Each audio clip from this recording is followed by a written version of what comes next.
I don't know even where we want to start with this. It's such an expansive, important topic. So maybe we can start somewhere where we were before we hit record, Dimitri. Maybe Oh intro man, us I have with no like, idea what we were talking. I have no idea where we left off. We were just talking. We're going to talk about sexuality and everything that has to go behavior with it. analysis. Behavior analysis, touching And yourself, touching other people, touching stuff, and seeing where that takes us. That's all I got. so we So have actually, two. I'd rather have you. Yeah, you go ahead.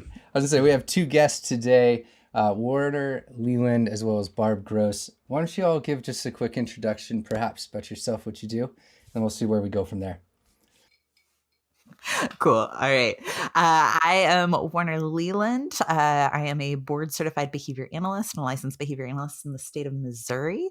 I met Barb through the Sexual Behavior Research and Practice SIG of ABAI, and then eventually was lured to St. Louis by her and the good folks at Empowered a Center for Sexuality. And we've been working together for a little over a year now there. So doing direct behavior analytic clinical work specifically and solely focused on sex, sexuality, gender, and relationship behavior. So cool. I feel like y'all are one of one. Or very important very few, one. right? Yeah. Yeah, there's it's like wild. six, there's maybe there like 5 people like you out there. to do the work, but in terms of like an agency solely dedicated to that, like I don't know of anybody else. I don't know. I if think you that's are. it. Yeah. Yeah. Yeah. I think It's that's so right. cool. So Barb, how'd you get involved? Yeah, here I am. So yeah, I'm Barb Gross. I use she, her, hers pronouns. Also a board certified behavior analyst, licensed behavior analyst in the state of Missouri. I am a certified sexuality educator with the American Association of Educators, Counselors, and Therapists, or ASECT. Their virtual summit is going on right now, so it's neat to be able to kind of have that like sitting in my brain as we're talking. That's amazing. So yeah, I work with Werner at Empowered. Werner, I think, is to my mind like the good part of my brain. Like when I need to actually like think and be smart, that's what I have Werner for. I also work within Special School District of St. Louis County, which is sort of an umbrella school district that provides all special education services for all of the school districts in St. Louis County. So my role there is still behavior analytic, but part of often what I'm called to do is sort of consult on different cases that have to do with things about sex. So sometimes that's other BCBAs that are asking questions. It could be classroom teachers. It could be social workers. And then doing like trainings for all those folks and then also parents. Pew, pew, pew, pew. Nice. So I think the first natural question is why this topic? Like, why not any other track? What brought you here? Oh my God. I Either mean, one of you. Take a This is like just take turns. I mean, whatever. Real. Yeah. So first of all, like, why not this topic? You know, it's Well, quite the philosophical answer. Why not? A plus. Crushed it. No, but truly, it's like it's so avoided. I feel like I really fell into this. I was working in a feminist sex toy shop through my master's program in ABA, and just like got really lucky in that I am a trans person. I happened to have a rad trans thesis advisor. I was allowed to do my master's research on queer speed dating, and my like little behavior analysis bubble was pretty much just like, yeah, go for it, do it, whatever you want to do, and connected me with the sexual behavior SIG, and things have really just sort of spiraled from there. But there's just such a need. It's like, it's bonkers to me that this isn't like a part of our job that's considered mandatory to have competency in. Oh, Yeah. big time. Right? Yeah, Like, Absolutely. yeah, this is, and it's funny because we think about sexuality like with this really like narrow focus of like it's like literally the things that go in and out and like that's it and that's sex, but it's not, because it's also all of the pieces. I know it's great, but it's also like we talk about things like being able to like build independence in the bathroom, because that's all parts of like all those body parts being able to get along with each other as humans. So that kind of taps into friendship and all that stuff. So how did I get into this? So when I was 12, seriously, this is like a very small part of it, but No, let's hear my it. mom had this it was like a women's health encyclopedia. It was like this thick.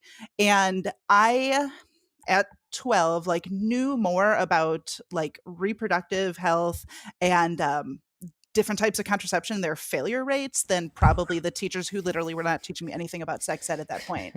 But like what got me into it as far as like being a behavior analyst is that I have a teenager. So this is something like this is also like lived experience in realizing how very, very important it is for this kind of education to be available and to be accessible. So being the parent of a teen with autism who identifies, for what it's worth, as a person with autism, like that's how he prefers to identify. But like there are pieces of how we get information to him that's going to work for him, and it's not necessarily the way that the school does it.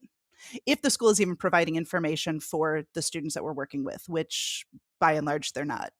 So you mean a horror show of pictures of sexually transmitted diseases and a banana and a condom don't teach people how to engage in safe sexual practices?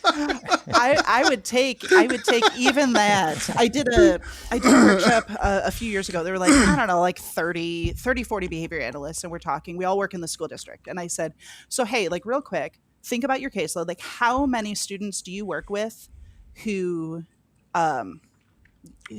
actually go to class when it's time for sex ed?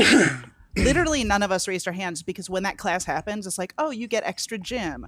Oh, we're going to do some other, we're going to go watch a video like of whatever random, whatever that person is providing, who's not somebody who has any training in sex ed. If they're in the room, it's like, hey, have this coloring sheet or whatever that's not actually relevant to curriculum or for meaningful learning. So even though like the curriculum itself has significant issues, like the students that I work with aren't even invited into the room. So what do you think makes the curriculum so limited? Is it some of that institutional, like kind of religious proto-Americo Protestant stuff coming in, or is it or is it really just, ignorance, just point blank, like we don't understand sexual stuff, so we can't talk about it effectively? There's a little bit all the above. Like, oh no, the first one. Absolutely not all of the above. Okay. We have so much data. Okay. I have to say, British Columbia just revamped their sexual ed curriculum, and they start teaching it in kindergarten all the way through grade 12. And the flack from parents, the protests, the signatures, the change.org, like all that stuff that happened around it, it still passed, it still went through. And I'm not confident that the curriculum is structured enough that teachers always have the resources they need to teach the stuff in the curriculum, but at least it's there. It's like, it's there from kindergarten on, which I thought was a huge step forward. It's a start. Yeah. I mean, Werner, you said data. So if you have like those numbers sitting at your fingertips, I would take it 100%. But what I would say, if Werner is spending a lot of time thinking on that or is frozen, either way. She might be frozen. I think so. They might be frozen. Yeah, I think. We'll get her back. All right. They're going to be back. It's going to be great. So it's also, it's totally dependent on where you are too. Like where we are in the state of Missouri. That's why I asked the question, by the way, because you said you're in Missouri and I'm like, you're in Missouri? Yeah. Okay. The fact that it's actually like part, like the Department of Elementary and Secondary Education says, yes, this is actually education that students should be receiving. Like that's massive. I have a Google alert set up to tell me things about sex ed. And I just got one today. I was like, hey, so the state of Oklahoma just signed in like sex education. I didn't look enough to be able to say what it is, but that's a big deal. It's not every state. Like to me, that blows my mind, because health education, that's a requirement.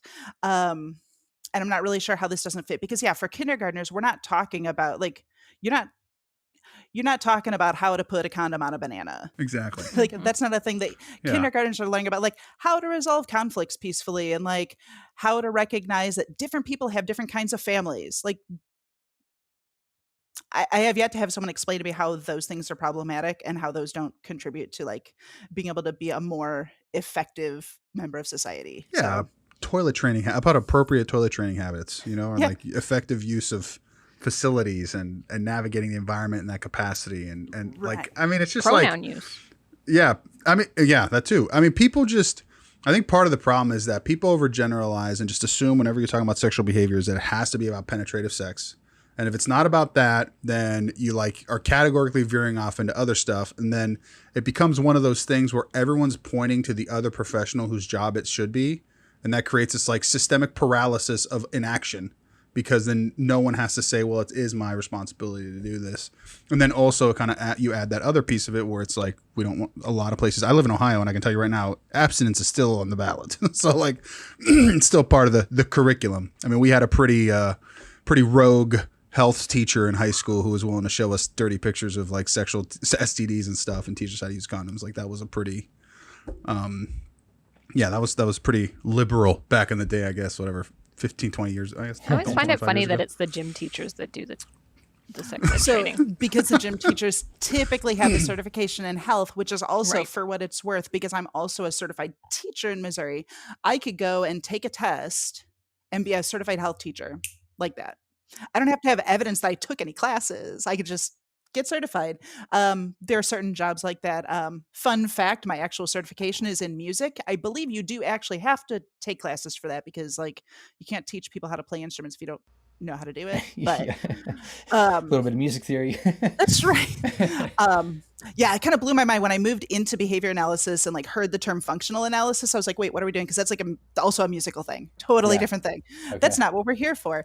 So here's the thing though, right? Like, so sex ed is jacked up for lots of people, like just universally. That's a fact. And then so our students aren't invited into the room, and then what they get is either insufficient, it's happening way too late. The fact that there are sex ed classes for adults, like great, cool, but I'm not sure why you weren't getting that when you were 7 or 5, or why your families weren't I mean, I can give you some information about why those conversations don't happen, because we can actually point to research where we have information about why those things don't happen. But so that's like a whole other piece. Is so the students that I work with don't even get that part about, the condom and the banana and like, any of that. They get like, don't masturbate.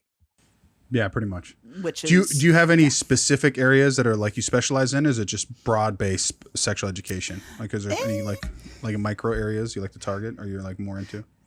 Yes, Werner, go first. Oh my goodness. So in addition to working with Empowered, I also work as a researcher and educator with Upswing Advocates, based out of Chicago, Illinois. So we specialize in LGBTQ2IAP affirming research and education. A lot of it is geared toward helping professionals and medical professionals. A lot of it's geared toward behavior analysts, and the research is all like community-based, participatory, informed research that's focused on actual behavior and things that are going to be affirming and therapeutic and meaningful to actually impacted folks. So that is, I feel like, at the forefront of a lot of my specialization and my interests. So that's more focusing with healthcare workers, or like as your target population to educate and teach to, or just with LGBT communities? Okay. So our research focuses predominantly like in community, and the education work is a lot of dissemination of best practice. Got it. Well, and I'd also say like, so there are different people who kind of like work in this area where like, if I have a question about this, I go to this. If I have a question about sexual health, like actually like a medical thing, oftentimes I'm going to reach out to Sarah Stein. I like, she has so much fluency in that, I don't have as much. If I have a question about kink, I go to Werner. Like Werner has way more knowledge and way more fluency in the area of kink than I do. A lot of the stuff that I do is around like that advocacy and like trying to gain access, not just for like students, also for like the adults that I work with. One of my big new, like, hey, I'm kind of pissed off about this, I'm really pissed off about this, is that agencies that provide community supports, community livings, group home sort of supports, tend not to have any sort of policy in place that is affirming any sexual rights, any sexual health rights. It also doesn't explicitly give agency or guidance to direct support staff on what they can and can't talk about. So then I end up with this weird stuff where like anything about sex is designated as inappropriate, because like the rules say don't do sexual abuse stuff, but then they don't say like what's okay. So we're like giving you all the rules about what not to do, and everybody who's having this conversation knows exactly how that goes. And then porn. I'm the porn person. Yay. like you're distributing like So- you got a variety pack of what you into? What do you need? Got it, need it, got it. whenever people have questions about like, hey, I've got this client, like there's a thing with porn, then I get phone calls. So I was fortunate enough a few years ago, I was actually sitting in an Asic conference, and they were providing some information about sort of ubiquity of pornography use in like a nationally representative sample. But they brought up this term porn literacy. And I went, wait, what? Like literacy, I like that. That's like about like learning things. Cool. Never heard of it. So I started like Googling, and I found that New York Times article about Emily Rothman at Boston University and her work. So then like I like randomly emailed her. It was like, hey, I'm this random person who was sitting in this conference and heard about this. And she said, cool, we're doing a training. And I was like, great, I'm going to fly to Boston in January. So it was like super cold, which is great. I like cold. Nice. But I went through the training, and then at the end, like, I'm like, so how would this work for people with disabilities? Like, how can I make this curriculum accessible? And then we started having a conversation. So that's something we're actively working on, is creating a skills-based program for like building pornography literacy for adults that have intellectual developmental disabilities. So we'll see where it goes. We were going to start field testing, and then there was a global pandemic. So kind of derailed everyone's little life. bit. Yeah. It's reality. There's this kid who there's like super genius kid who finished, I don't know, college at like age 12. He's like a astrophysicist, and he thinks that the super collider displaced reality, and actually that's how we got Trump and this reality that we're living in. It's actually an alternate reality. So I mean, hopefully that's true. Or it's hopefully something fucked up happened, and like we can actually do? So he's like, yeah.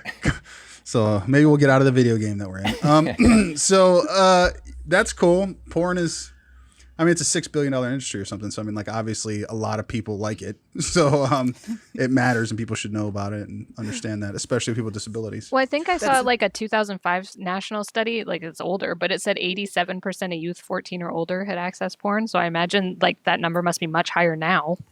So yeah, 2005, there was a pretty nationally representative sample.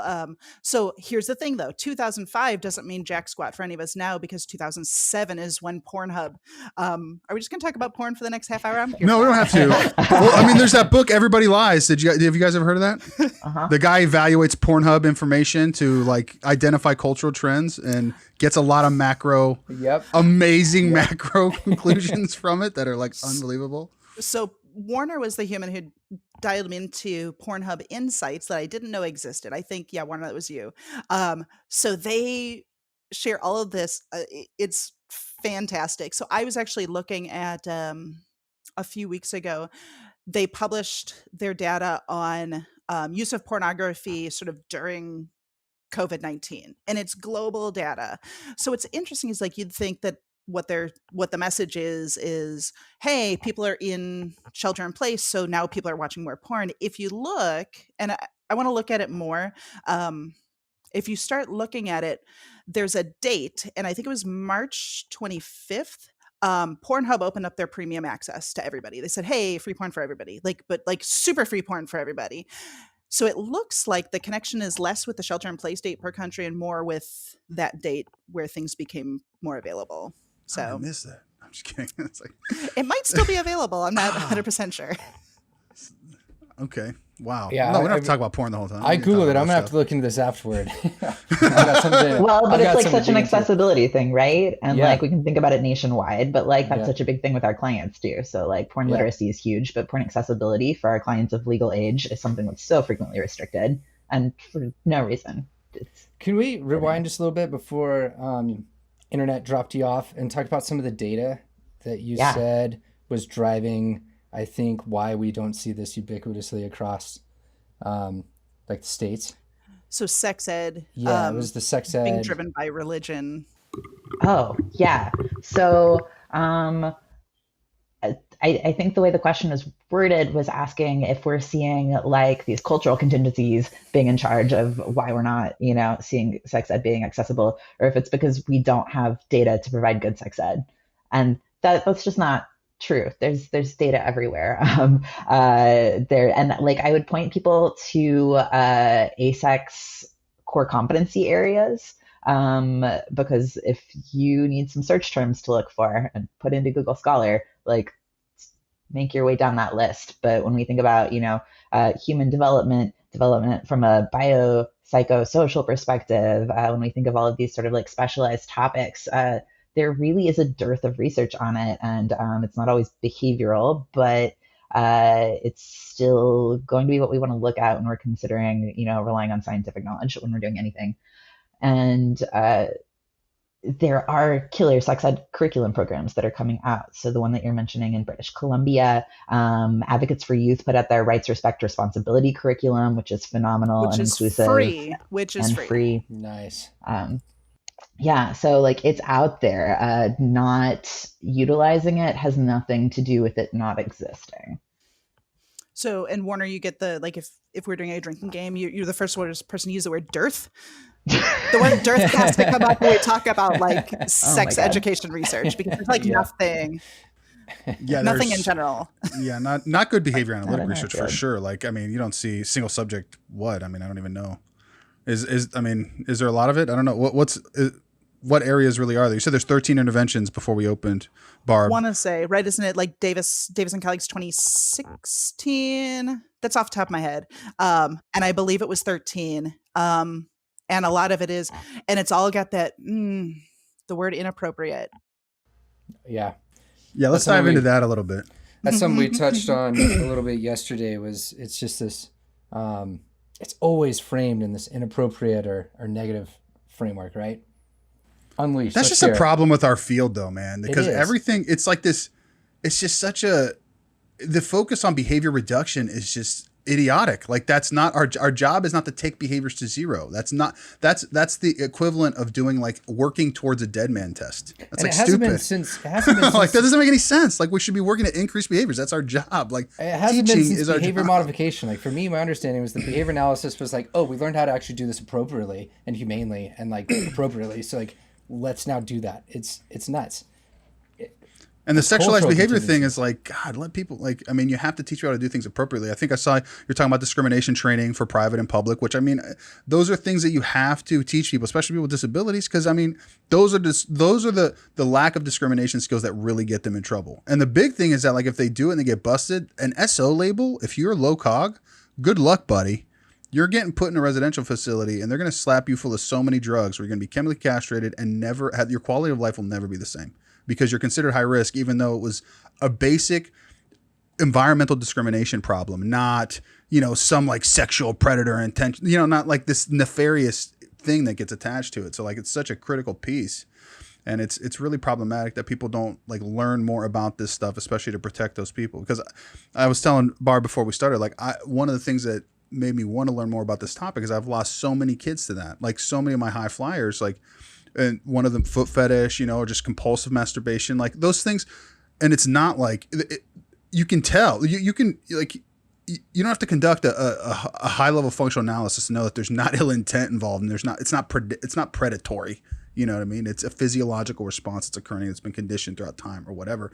And being able to interact and engage those things and work on them in a functional way is immoral. It's not even like it's good isn't enough of a word. It's a necessity. It's a categorical imperative, So like I'm glad to see that there's people out there doing that like you guys. And like I would love to encourage people to learn more about it. So I guess the next question for you guys is, and I know you kind of talked about this in the thing that you gave. So just like a quick highlight reel, and then maybe we can springboard the discussion is what are good starting points for people if they want to talk about this kind of sexual education for people with disabilities and that kind of thing that kind of like will kind of springboard us into that discussion.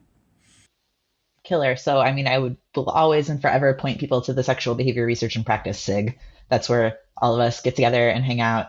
And if you need a consult, that's where you want to be going.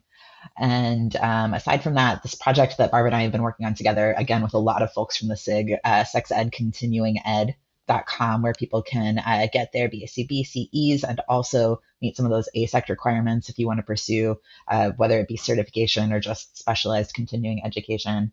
But those are both going to be great resources. What kind of, so is ASEC the psychological association, or is it strictly a trade organization? Like, what kind of organization is ASEC?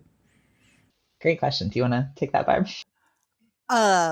I feel like you can probably answer it a little bit better, because when I think about the people who are like, it feels to me very, very interdisciplinary, right? So like, there are people there who are social workers, who are counselors, who are there, and gym teachers. You know, Sure. I don't know if there are a whole lot. Yeah, hopefully there are gym teachers there. One would hope. But there are also other people that are sort of like in adjacent trades who are there and like providing materials and information that is increasing access to all of the things that we need in order to be able to like help people have better sex lives.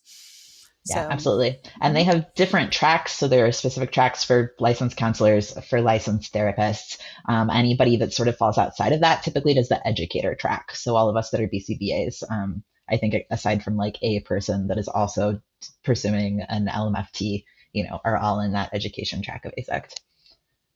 What kind of resistance have you guys encountered? Because I just feel like this is the kind of topic that is either like this kind of conversation where I'm like, yes, let's do this, or it's the absolute opposite. There's not a lot of in between. Where it's like, we don't do this. We don't talk about this. Like, that's for your bedroom. Like what? Like, so what's the resistance look like for you? Yeah, it's funny because like I can point to a couple of different situations that I've encountered where like there's a family member that's like, no, there's no porn. Like, we're not allowed to use any porn, or no talking about masturbation, no providing education.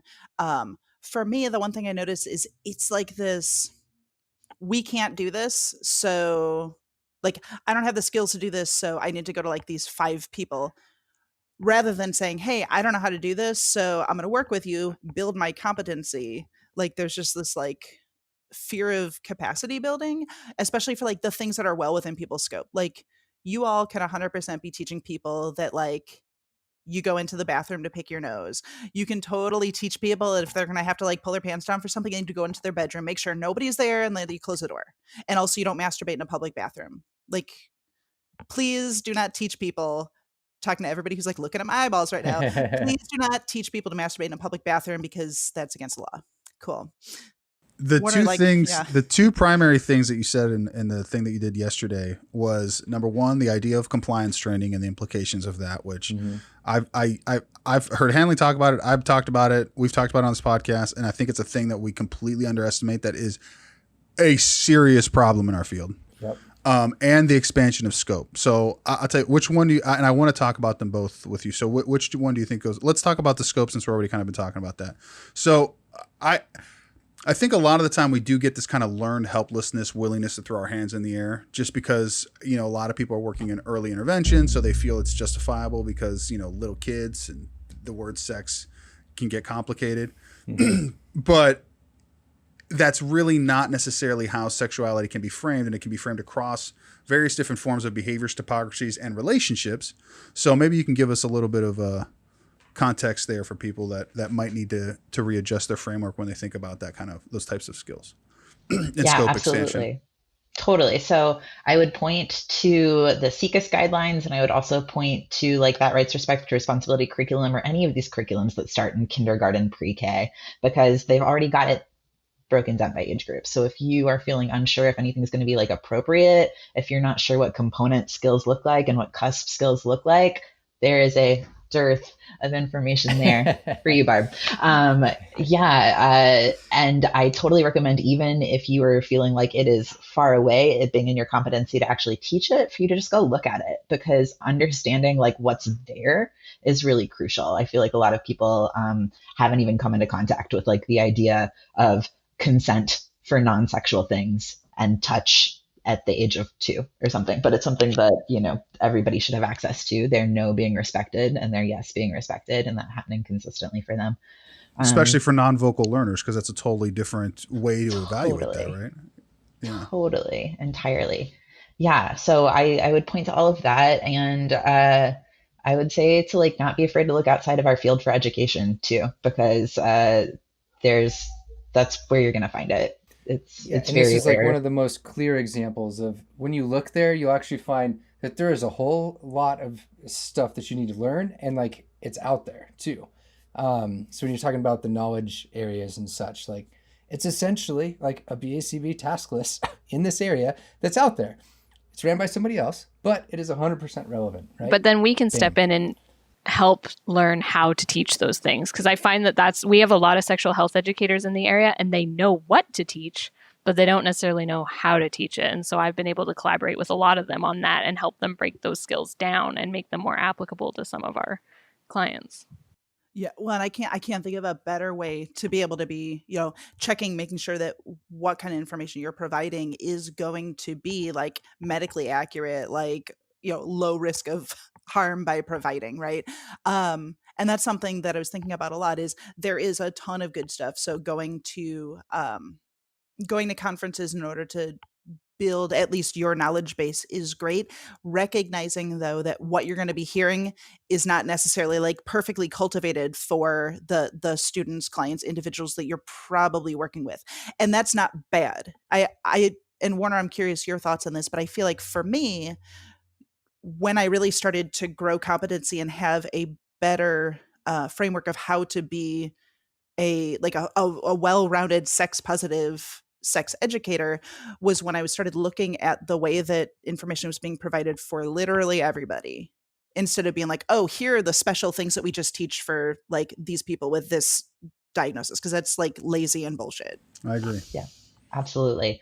If there is one thing that I can advocate for folks to get mega fluent in and to build their scope around, is your local law around sexual behavior. Because the other thing that I see happening in our field, just like all the time, is we have a couple of really stellar resources that have been created specifically for the populations that a lot of us work with, neurodivergent folks and folks with intellectual and developmental disabilities. And then I will see them over recommended or recommended for learners where it would be illegal for them to contact that content. So you are risking like the health and the legality of you, the caregivers, the client, everyone. And it's so easy to operate from a place of like wanting to do good and wanting to disseminate.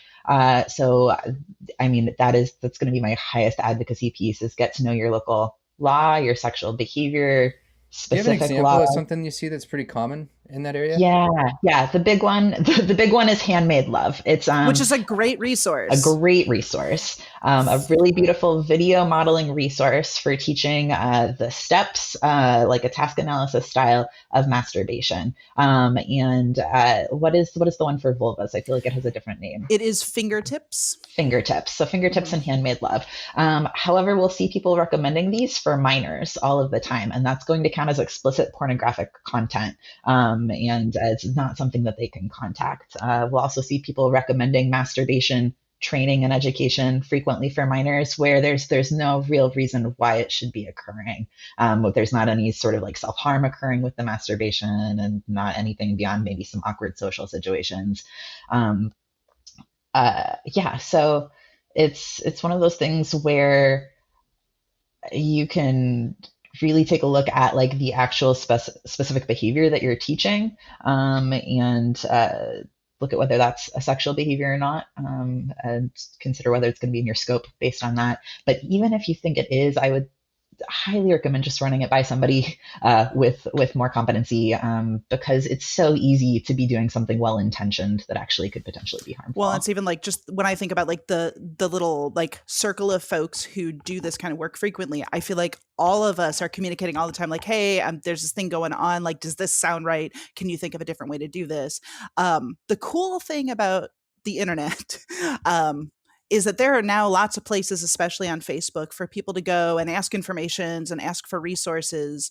So my big ask for the community at large is, if you would be so kind, if you see somebody saying like, hey, I'm working with this person and I'm trying to figure out how to do this, point them to the SIG. Like, and it's not like a weird gatekeeping kind of thing. It's we can at least point people in the right direction of what questions they need to be asking rather than, and that's where I see it is, in a Facebook group, people saying, oh, Handmade Love. I'm like, yeah, it's cool, but I bet you didn't even read the book that came with it. Yeah, because that's kind of important. And I look at all these social media and like groups, SIGs, everything is just like different nodes. And if you have a node of a bunch of different experts that are in this that aren't over there, that is like, then why wouldn't you hop over there?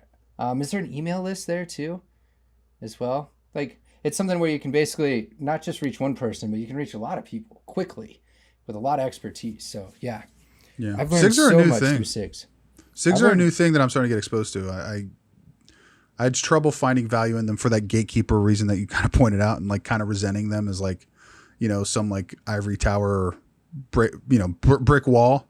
But I mean, SMEs matter, and like those are people who are interested in a topic that are getting together to talk about it, and it's a lot more organic than people think it is, including me. Those special interest groups seem to live and die off of the community, and like, can you get enough people in there that just keep it going, keep doing the work? Because in a way, like, that's all it reciprocates and helps everybody in the long run. I think if you're an active member of the community. But everyone in there is also donating their time, right? In those special interest groups. Yeah. So one thing that Werner said that I'd like to expand on before we move on. Sorry, Ryan, because you said something about reaching outside of the field. And I think that's so a friend of mine, I won't name who, because let me borrow their thing so I could watch one ABAI presentation because I did not attend the show. But I don't know who it was, but it's an anonymous poster on the internet. Yeah. But I watched this panel with Kasdan, Dr. Kasdan, Tony Biglin, and he basically, it was a fascinating talk where he basically scolded the field of behavior analysis for the lack of accessibility. And there's been like, I don't know how many papers have been written in the last 30 years on hyper-technical language and all the barriers that creates, and just like the tribalism that goes with being a behavior analyst. But I mean, one of the things that is starting, I'm personally starting to come to the realization isn't just the need to expand outside of the field, but the ones to expand our language and the way we talk about this stuff, and not to be afraid to use those words, as long as you have the competency to be able to go backward and work through it behavior analytically when you need to. And so those are the two. There's a danger in this a little bit in giving people like carte blanche permission to just go and just be free and speak the way you want to speak, and precision doesn't matter anymore in language. But however, I think at this point in time, I think where we are, it's the risk. The risk is worth the reward relative to what's been going on, because we have been siloed so much in our field, and it's limited our ability to contact a lot of these different special interest areas and a lot of these very high level impact areas where we could make a serious difference, and we're just locked out because we can't play the language game. We can't play the communicative social game that's necessary in order for it to be possible. So just for the listeners, that's a thing to think about. And it's very rare that I run into content from other fields that are scientifically minded that can't be translated into behavior analysis. I'm like, you're doing behavioral things. Your language is like a little off, but very easy to like switch and be like, how do we make this conceptually systematic? If it is conceptually systematic, then really, for me, that's who cares to some degree what terms you're using. That's one of the most fun parts too, is when you are developing and using that skill set of interpreting things in that way too. Right. I also find like working with the sexual health educators that I've worked with, they've been so excited to collaborate and learn new skills for their own clientele and ways to teach things. So like, it's been a really great bi-directional relationship of dissemination. Do y'all find that usually too, Barbara Werner? Yeah. And I think that's something that's really, we like, as behavior analysts, we have some really neat stuff that we can offer other people. Some of it is, just having the, by design, additional contact to specific communities that we support and being able to support with that. But also it's like, kind of being able to like peek under the hood of like how behavior works and being able to make that make sense to people. That's kind of where I see it. So I don't know if you have more pieces, because I feel like you do a lot of like that. Sure, entirely. I mean, I feel like all the sex educators I've contacted and have been so open to collaboration, and in all of my ample free time that I have outside of the 10,000 things we're already doing, I am super mega passionate about instructional design and precision teaching and disseminating that outside of the field, because learning how to get more fluent really quickly in the things that you care about is like a skill that literally every field can use. And so, as much as I can heart the chart with sex educators, I try to. It's my fave. Yeah, that instructional design area is so it's so little known and mastered, I feel like, and myself included. I know stuff. I don't know how to master that necessarily. And then, but so impactful when you figure out how to do those sort of things. I talk about it, the head sprout reading, the nonlinear instructional design approach, reading to comprehension, reading skills without ever hearing or seeing a student. And they achieved that. Like that is stuff that for me as a behavior analyst just blows my behavioral mind. I'm like, how do you do that without ever hearing or seeing? And that's, I don't know. Systems, man. We need systems. Those systems, and there's such a need. So I share you on that passion. It's so needed. All right, compliance. I was saying, I was waiting. I'm like, I want you to go in on that. Actually, I have also a question. Do you have non-compliance? Is there something on your shirt related to this? I did not explicitly plan it, but yeah. So the shirt, so Werner, this is the one that I think it was like 2 years ago at ABAI that you were wearing. I'm like, I need to find this shirt and purchase it. So yeah, non-compliance is a social skill because actually, really, right when you think about it, like that's something that if you don't, this is kind of my thing is like, if all you know how to do is say yes to things, and you have no idea like how to say no to things, like I don't know that there is an effective way to make informed choices about stuff if you don't have the ability, much less the opportunity, which is a separate thing, to say no. Like that is a crucial piece. I have a feeling that Werner can speak for literally days about this topic. We probably both could. So if y'all have like a solid week, we'll be here. We're here. But we have time right now. So I think that it's seriously important, mostly because, especially people who work in schools, because I don't know if, behavioral health agencies are pretty bad about this too, but schools in particular. Infantilization is a major problem in people with disabilities. Even if they don't have an intellectual disability paired with whatever developmental disability they might be having or faced with a developmental disorder they might be experiencing, they still get treated like infants even if they're 17-year-olds, or they still you talk to them very slowly, or it's just there's this condescension built into it and compliance skills and the way that we teach them puts them at such a high risk for so many things. It's a thing that we need to be conscious of because it really, I think I remember seeing NIH statistics, something like 7 times more likely to be sexually abused as a result of simply saying yes to everything. Like what? So, that's a multiplier. That's not even just like it might happen a little bit more. No, that's like exponential likelihood of horrible things happening to a person. So it's a protection thing. So let's go, go ahead, dive deep into Days. We're ready. Yeah. Well, you just said that word protection that I'm going to kind of pin and hang on to because that's another piece for me with like that component of that when we're like living in this role of like our job is to protect people, we're like inherently like limiting their like ability to be able to like self-advocate. But yeah, Werner, go. Non-compliance. It's literally the worst. Everybody stop. Cool. Non-compliance, phenomenal. Compliance, please stop. So like even before we get to any of the abuse statistics, I am hard pressed to think of any compliance related goal I've ever seen that has met the ethical code of being in the primary service of the main client when you look at that hierarchy of parties. Like just all of that is for those secondary parties. You're shifting the primary client behavior to comply to outside goals that don't have anything to do with them. It's bananas to me that would be considered ethical or allowed in our field, like carte blanche at all. But then when we think about like the impact that this has on our learners, it just like it doubles down on the wildness for me. Why are you shaping up behaviors that directly correlate with and lead to abuse? If you can't say no, it seems like this really basic things with people you trust, like. You can't say no. You can't report that you didn't say no, so you can't report what happened. You have no. It's a lot of work to then go back and reteach how to say no. Right. It's a lot of work. Yeah. I feel like it's an inherent negative reinforcement trap for the clinicians, right? Mm-hmm. Well, and for all those extra parties involved, absolutely. Yeah. Like it's important to think about the fact that like we're all humans living in relationship with one another. We have interlocking contingencies. And so like we're going to do things to one another that are either harmful or annoying. And it can be really tempting to try and get somebody else to stop doing that thing to you that feels harmful or sometimes just annoying, without really considering what that's doing to them long term. And I think this is a huge failure that directly falls on the shoulders of our field. The ways in which we conduct compliance training, the use of extinction procedures, saying your verbal behavior no longer matters. And if it ever contacted reinforcement, I am going to like remove that such that that's dropped from your repertoire, is so like. So can I it just play? brings Can up we like do a the role play real deepest human quick? rights violation.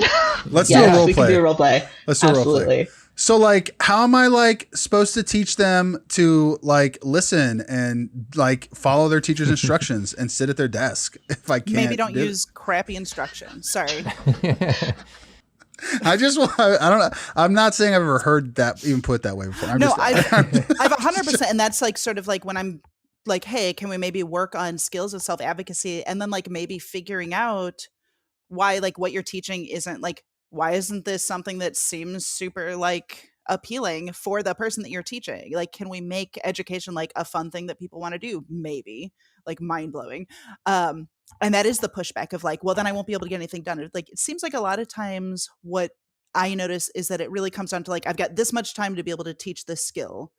So I got to make it happen. You know, we got to get on the bus. We got to go. So now I got to like push out the door. Instead of being like, let's figure out ways. And it might mean that it's going to take a little longer here, but then like the rest of this time you actually have like effective instruction. Well, and there's life beyond school. Like, right. You know, you can sit and attend to school for 12 years, but if you don't have the skills to look after yourself after that, then what's the point? Like, well, who said school has to be so rigid? Who said school has to be 6 periods that are 45 minutes with a 30-minute lunch break and you have to transition on the button or now you're tardy or now you're like that's my hang up is more like how we structure time and then how we use that time to build particular skills. I mean, the thing is that if you really want to be behavior analytic about things, it's about contextually appropriate behaviors. So you have to structure your time in such a way that allots you the opportunities to teach those contextually appropriate behaviors. And like if you put those specific time limiters are arbitrary and capricious and unnecessary, especially with kids that are in special ed programs, because guess what? If they're on an IEP, you're actually not held to those like very stringent guidelines.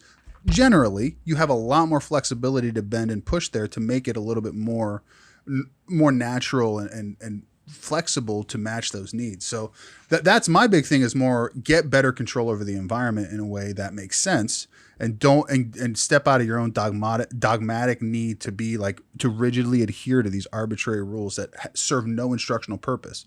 Like there are agrarian age rules that are completely unnecessary in an educational context. Like wake up. That's my thing. Unless we're still trying to like train people up to be able to go work in a factory. If like that's our goal, cool. Not really sure there's a whole lot of that going on. Yeah. Exactly. And I think like looking at all those competing contingencies of like, well, yeah, but like now my supervisor's gonna be looking to make sure if the kids are doing what they're, supposed to do. Like there's all that stuff. And I think that's a place like we can do a lot of good is like being able to look at that environment, that behavior. That's where sexual skills are social skills. And that's where like, that's because a lot of people they have this very binary 0 and 1s idea behind like social skills. Like they want to compartmentalize everything. And it's like, you have to look at everything as an intertwined thing. Like when people are like, oh, how do I teach social skills? Well, the AFLs told me to do it this way. Well, the AFLs is just a list of things. It doesn't tell you how to contextually put something in how it's occurring between people and humans and like all the different nonverbal communication that's happening, too. Like, and they're super narrow scopes. So I mean, like, like your job should be to conceptualize behavior as dynamic, and like step away from that like very rigid 3-term contingency that you live in, especially for these types of skills, because they don't adhere to that narrative in practice in real life. Like it becomes counterproductive to get that microscopic about it. You got to take more of a molar view of it. You've got to step back. You got to take a bird's eye view and look down at the problem and build contingencies around it. That goes back to the interlocking contingencies, cultural contingencies, meta contingencies, et cetera. Like you have to be able to articulate actually applies to how we train our education or around our BCBAs of everything being so like this is exactly how you need to do it and mechanistic. Like it is. Like it's super robot. The same issues kind of get pushed into our higher education systems too. So I mean, I think these skills, if you're looking to get away from a hyper reductionistic perspective that is so married to that low-VOS discrete trial thing that you were taught, that you were told was behavior analysis, like these are a perfect springboard. These types of skills are socially significant to the extreme and a perfect springboard into playing with that in a way and focusing it more on the social aspect and relationship building aspect if you're a little bit uncomfortable getting into the sexualized stuff until you can find a more appropriate avenue to do that. But yeah, thinking about these as social skills, I think, is critical because I mean, it's a way, it's a primary reinforcer. It's a way that's how you build intimacy. That's how you form, long lasting formative relationships with others and that kind of thing for a lot of people. And like, it's a desire that people have, and you got to be able to fill that as an MO. Like it's a thing that people want. And like not setting your client up to be able to experience those sort of things if they so choose to, just is like heartbreaking to think about, right? It's really sad. Yeah. It's really sad. Because we get contacted a lot from people, who are adults with disabilities and they don't have options. They don't have avenues. They don't have people who are willing to take their cases either because they think it's creepy or they think it's weird or they think like who's going to teach this, like I shouldn't have to teach this person how to dating, or like that's outside of my scope. I can't teach them about dating. I can't teach them about sexualized behavior. And like, but I can teach them how to take turns in a social group. Yeah, that's totally okay. But yeah. But I mean, and that's such an unnatural way to go about it too. That's my hang up with it. Like social groups to me are such, I mean, there's such bullshit in that, like you're faking how to teach. You're doing a good thing for a special person when you're doing social groups. You're not teaching them a natural way to interact with their environment and other human beings. Like, and that's a thing that we don't characterize it that way because we want to encourage people to do better work. But I don't know. I just social groups for me are problematic if people aren't going out in the environment and doing it, because then they're just these bullshit little confined, contrived scenarios that discrete types of interactions that you're dealing with, where you're producing people who actually still can't function in a natural social context. Like so what are you actually teaching them? Like it's a feel good bullshit thing to say that you're doing something nice for somebody. Like it's not actually producing an outcome. I find that we end up here oftentimes, but I think this is a great. I'd love to hear y'all's perspective on this. It seems like it's getting more and more clear that the behavior analyst skill sets that are being developed need to be expanded a little bit more, right? So I feel like this is a good example of, I don't know how the solution would come about if it's, you point to an Asic in this example or whatnot, but it seems that specialization, subspecializations and things like that are even more important and becoming more important because of things like this, right? Thoughts? Yes, no? Like our field needs to expand somehow, right? If that's like in these the sexual behavior is just one of those areas, right? You can get into education, the instructional design, like they all require substantial skill sets to be developed. Absolutely. Like resounding hard yes on that.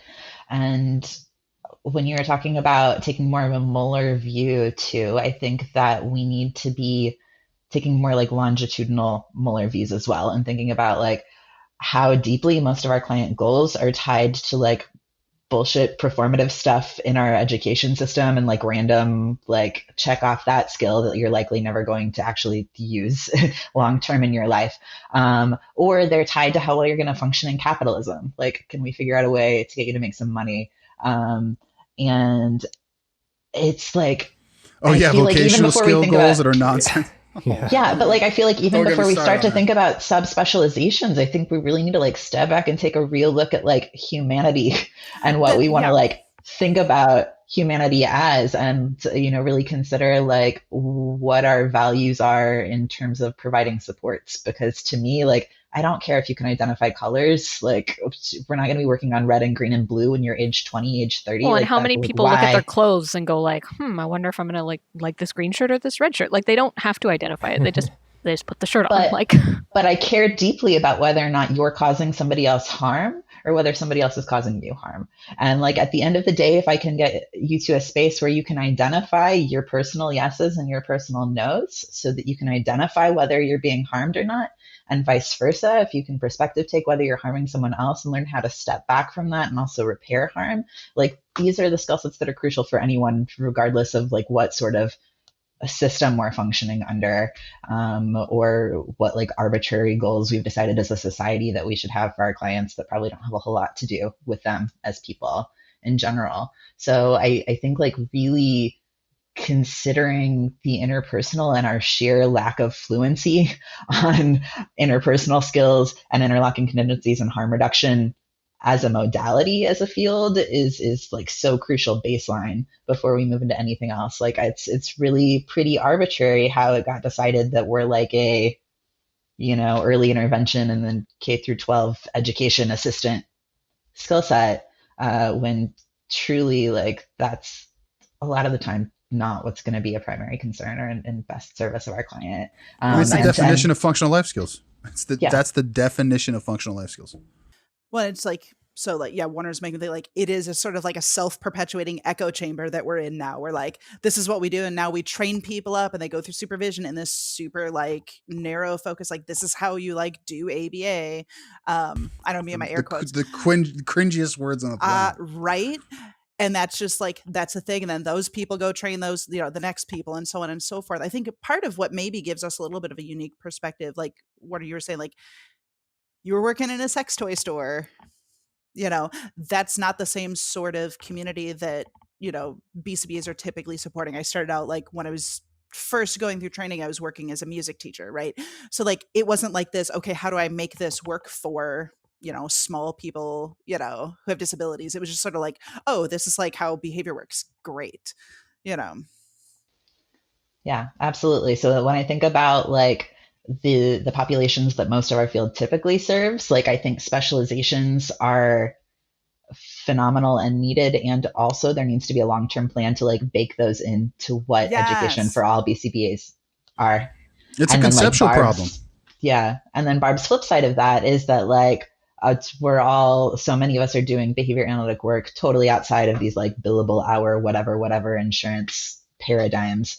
And there's so much that, you know, just understanding basic concepts of behavior can lend to our interpersonal and sexual health and world with one another. That conceptual piece is on our podcast, it's like the national anthem. It's like the thing we bang on almost every episode. Somehow we get here. But I mean, like, but that's the thing though. Like, you know, my issue is in doing supervision of all these BCBAs I've had supervision with and working in clinics is that it's when you first get certified, you're just happy to be there and you're just excited to field questions. But like 10 years into it or whatever, eventually the questions are like, how does another 22-year-old have the exact same fucking question? And how is their graduate program not addressed this even a little bit? Or have they not encountered at least one professor or teacher or mentor who taught them this thing? So let's repeat ourselves all over again for no reason. And then if you're going to be thoughtful about it, not just angry, which, you know, I have to work through the stages of grief on that myself. I had to at least. And like, you know, it leads you back to the simple point is that we have to bake in better conceptual understanding of the way behavior operates in the world. And that even a 3-term contingency, it's an explanatory framework in and of itself. It's conceptual of a natural phenomena that's occurring out in the world. Like it exists in time. So like when people take a 3-term contingency, they don't put it in time. And that component matters. Like you're saying you're a PT or so. I mean, like, could you possibly do any measurement? I mean, the chart doesn't work unless you're using time. Behavior doesn't. Understanding conceptualized behavior and intervening in it doesn't occur in time. It's a necessary dimension of behavior. So I think in our interventions, that's a component that gets left out a lot in the analysis that gets done. And it takes those dynamic relations that change the way we would think about it and go to teach it significantly. So I always like to go back to that every time. So thanks for bringing that springboard for us. So we can get on our soapbox because that's our hill we're dying. I mean, you guys are on the sexual behavior thing. Ours is like think philosophically. For the way that Israel Golddiamond talked about it in the Blue Books, Israel Golddiamond and Thompson was like these sort of conceptual systems or ways that you look at things, molar, molecular, etc., contextual, mechanistic, are maps. And like a map is good for a certain thing. It's only good. There's no map that's out there that covers every single aspect. You have the topographical maps, heat map, like whatever it is. And this is just another perfect example, I think, of that is like the behavior analysis skill sets, scope, sequence, kind of experience right now has been set up to kind of map out certain things. And it is missing a lot of other components because of its design. I don't know if we'll get a perfect one out there, but we need to start realizing where to point people to, right? And especially on when your skill sets break down. And that was one where I think it hinges on the mentorship and like supervision component is really where it seems most to be like where it's supposed to be taught. And nobody has time to do this appropriately, but like we're missing that, right? And some people luck out, have amazing mentorship opportunities. Like I can't believe what you described, Werner, as your like progression into the field. That seems so unique and such a cool story. Amazing. It's a one-of-a-kind situation. Right? Like, how is that not something that was programmed into the field as a potential upbringing, air quote, right? Yeah, absolutely. I feel super lucky to have hit that. But it's like it's all behavior. Like it's all behavior. When I was working in the sex shop, it was doing preference assessments with folks and talking them through some like functional assessments of like, so what's going on with your interpersonal sexual relationship that you're disclosing to me here in this space? and can we maybe think about like some of those contingencies that are real for you, because your behavior is probably serving a function. And I was really lucky to be in a space where almost everybody that was working in the shop was in a master's or PhD program for some sort of sexual social work related field. So that was like a core of the work that we did was like a dissemination. We would get folks referred to us super frequently, like by their therapists as like a homework task to go visit a sex shop. And it's like, you could fill those spaces with behavior analysts, and you're describing a perfect opportunity to be able to create a unique, amazing, beneficial practicum opportunity, right? Like totally. like 100%. Totally. Yeah.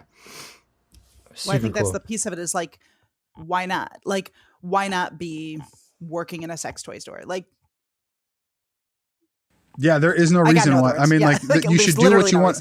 Like, there's no reason not to take. And that's, I think that also feeds into some of the economics of it too, right? I mean, let's you got to be real about it. We got to be real about the fact that, I mean, what are the contingencies that drive people to make the particular choices they make in terms of the way that they design, in terms of the way that they choose to progress their education, and what subject matters they do stick to, right? And the reality is that, like, who pays your paycheck? In 99% of cases. I mean, obviously you are the 0.001%, really, because I mean, like, I've never, but I mean, who else? You're working in education, you're working in an agency, you're definitely working in developmental disabilities.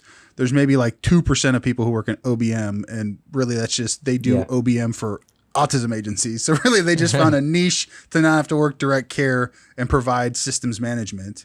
So I mean, like, but they're still kind of in this like this network of like this umbrella. You're describing someone like me. Yeah, I mean, but I mean, like, that's what it is, right? You're still in the bubble. You're just like found a different niche in the bubble, and it's like, how do you bring people out of that to think about things in terms of everything is behavior, like you were saying, and be willing to take those leaps. And the economics of it are hard. I mean, that's a serious problem that we're going to have to work and overcome in the field. And Ryan and I have gone back and forth on this a lot in the podcast, and like, I think ultimately goes to, if you want to.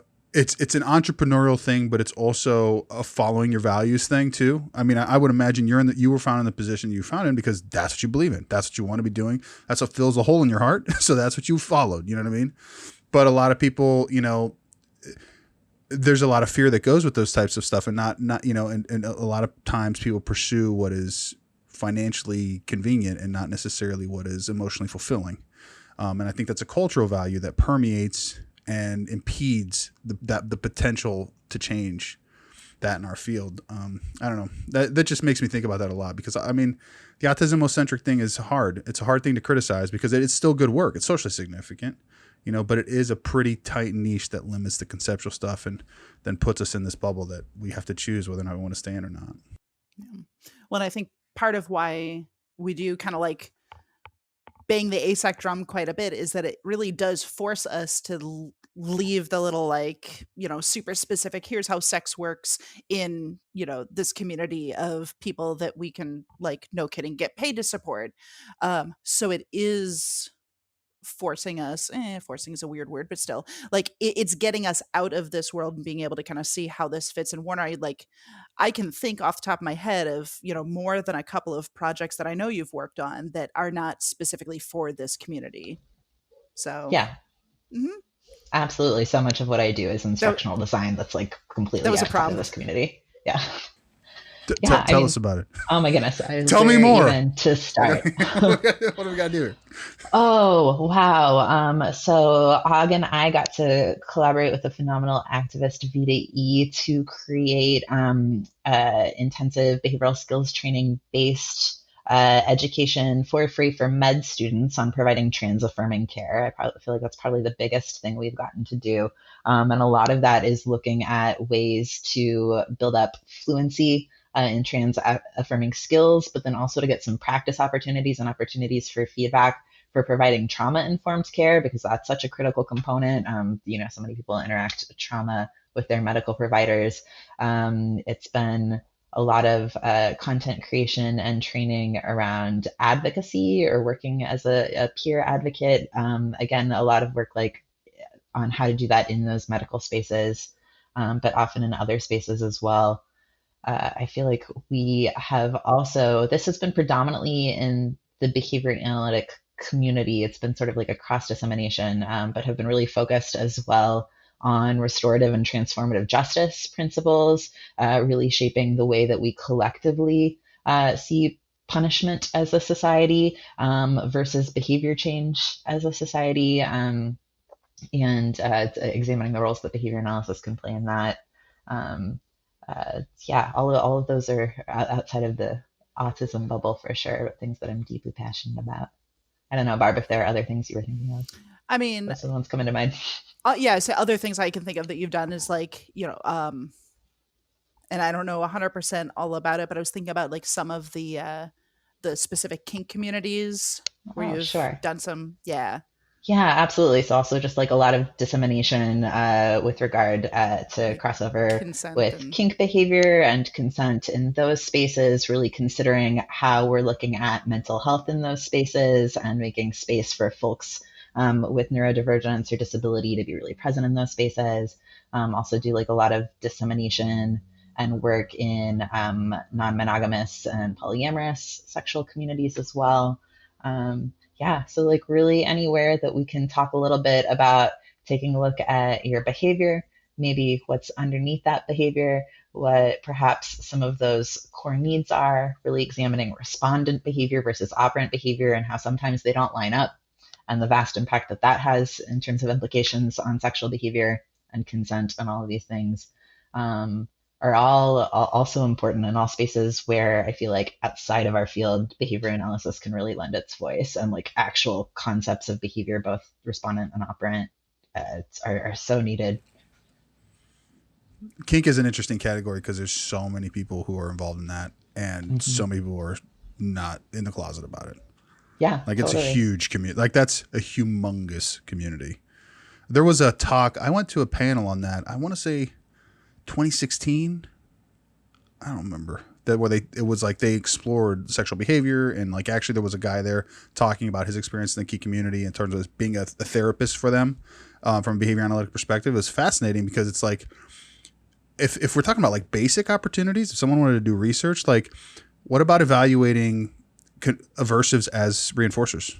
And looking at where does that transition happen? If you want to get real nerdy about it, there's a lot of interesting opportunity there to get conceptually systematic and not take some of the social connotations into it where things can shift around. So just some cool things. Yeah, that's pretty cool work. That's totally different and cool. And this is where we really need to be looking outside of our field, because there is behavioral, experimental, single subject research happening. It's just not labeled as behavior analysis. So Brad Sengarin and his colleagues are doing experimental kink studies all of the time. They do a lot of Likert skill and self-report stuff, but they also travel to different locations and will set up shop and run some experimental stuff right there in the moment.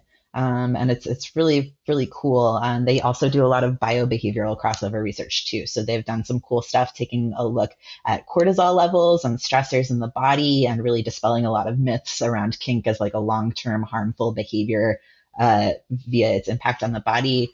But they've also taken a look at concepts of like subspace and the headspace that you get in, and the shifts on your verbal behavior and your covert behavior, as well as your overt behavior, sort of based on the roles that you take sometimes in kink-based activity. And we'll do things like Stroop tests pre and post kink scenes. And so it's really cool. It's a lot more than, rate on a scale of 1 to 5 how kinky you feel. No. Well, I mean, it's actually, if you think about it, it's pretty sophisticated social cultural examination that you don't see being done in more like typical contexts, right? So it's like it's kind of an outlier context that's exploring a lot of intricate relations that have some pretty serious translatable implications, but simply because of the subject matter, it becomes this taboo that you don't want to touch, or you won't even see permeate into whatever search engine result you're looking for, because you're not necessarily using the right keywords. So entirely.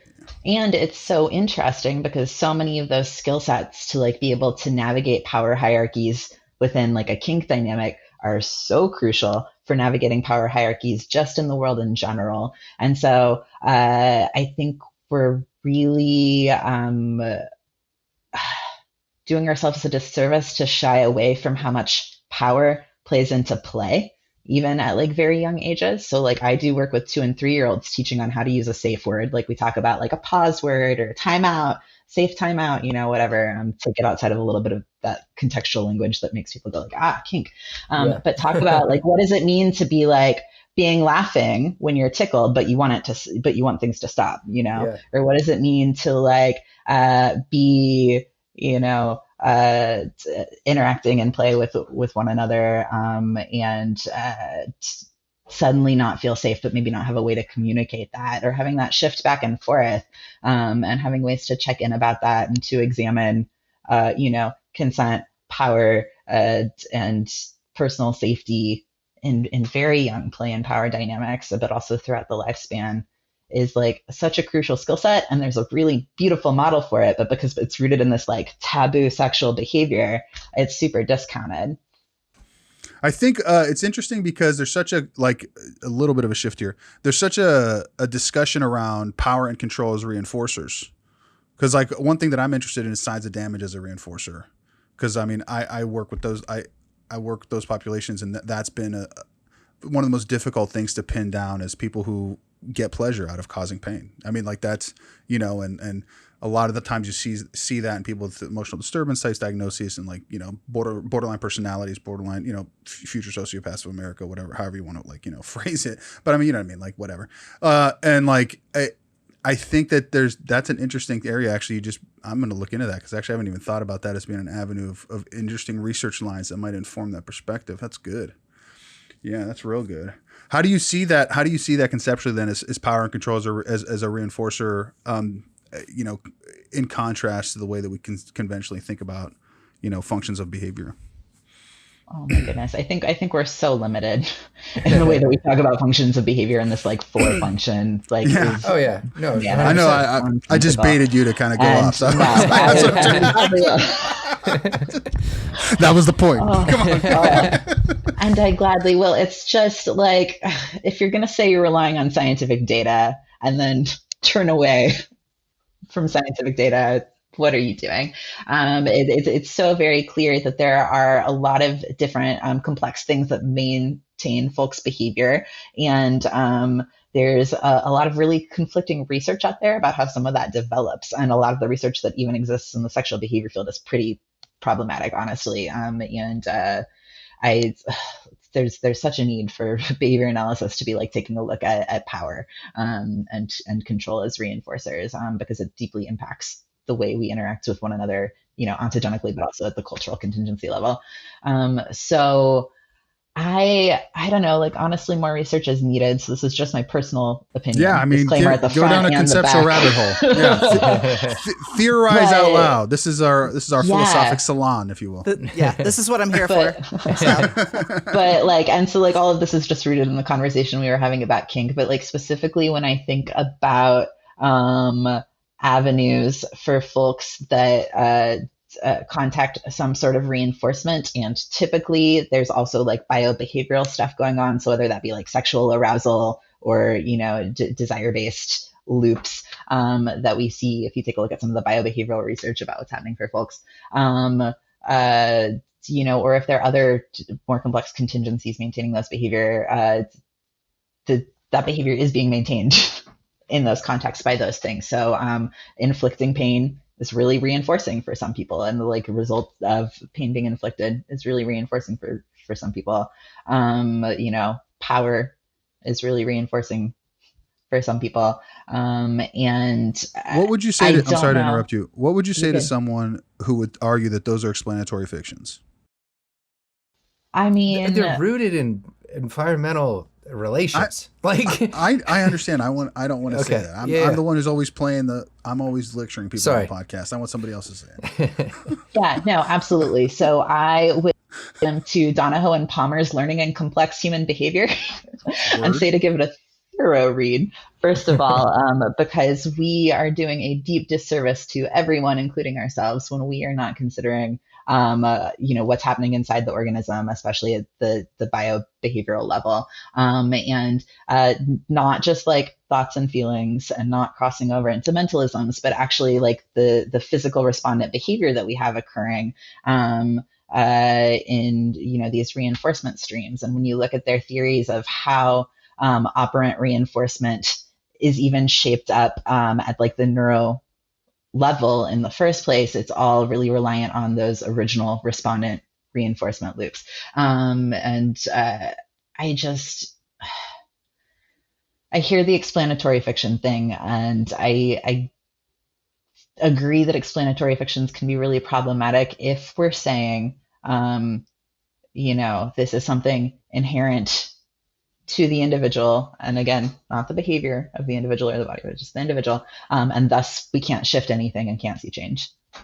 Sure, problem. But this is all just like radical behaviorism. Skinner talked about it, saying that like when we have the technology in the future, we will likely, get to the place where we're able to take a look at what's going on in the body and allow it to better inform what we're doing as practitioners. And so the fact that we're not capitalizing on that right now is a deep frustration for me. All of that to say, like, we have technological tools to examine things. When I hear people talking about explanatory fictions as it pertains to covert behavior, and again, just my personal opinion, but so often it seems to be maintained by just like not wanting to go there or talk about it, very escape avoidance. So I don't know. And you don't have to, if this isn't your cup of tea, like go do work in another lane, like that's valid. But I wouldn't discount the fact that there are measurable biobehavioral things that occur for folks. And when we take a look at some of that, and especially like if you go look at some of Sangarin's research, really, really freaking cool. You can see both like automatic reinforcement and maintenance of some of these behaviors, operant maintenance or socially mediated reinforcement for some of these behaviors. There's a lot going into that power thing. It's not necessarily like you have a paraphilia and experience like problematic taboo arousal, or you're operantly manipulative, like all these like weird things that we hear pop up, like behavior is maintained in a repertoire for a reason. And it's just like basic determinism. This would be my anti-explanatory fiction, I guess, argument. But all of that to say, we haven't seen any real research that says that you can punish away or extinguish away some of that respondent behavior, maybe for like a short period of time. But it's really hard to change some of those biobehavioral responses. We've seen attempts with conversion therapy for like queer and trans issues and seen that not work well longitudinally over time. We're starting to see more research around comparable methods of aversive punishment for paraphilic behaviors, both non-problematic but also deeply problematic. There's like some strong pedophilia research around this topic right now as well. And it's really, you need to read the methods sections of what you're taking a look at. You need to understand like the underlying behavioral principles. But by and large, I personally operate from a space of, I would rather shift your environment to minimize harm. I would rather put you in contact 99% of the time with 99% of the paraphilias that are maybe not going to be inherently harmful when they're between two consenting adults or more consenting adults. I would far rather put you in contact with an environment that allows you to engage in those behaviors in ways that are going to be reinforcing for you long term, and also that are going to not lead to causing harm to someone else in order to contact those contingencies. So if you are somebody that finds it reinforcing to cause pain, it's going to look very different if you're doing that non-consensually in like a domestic violence situation or what have you, versus if you have a consensual kink relationship with somebody that likes experiencing pain. Really, really different outcomes, and really different long-term mental health outcomes as well. Marvelous is right. Thank you. This Sorry, is I'll work forever on that. Crushed.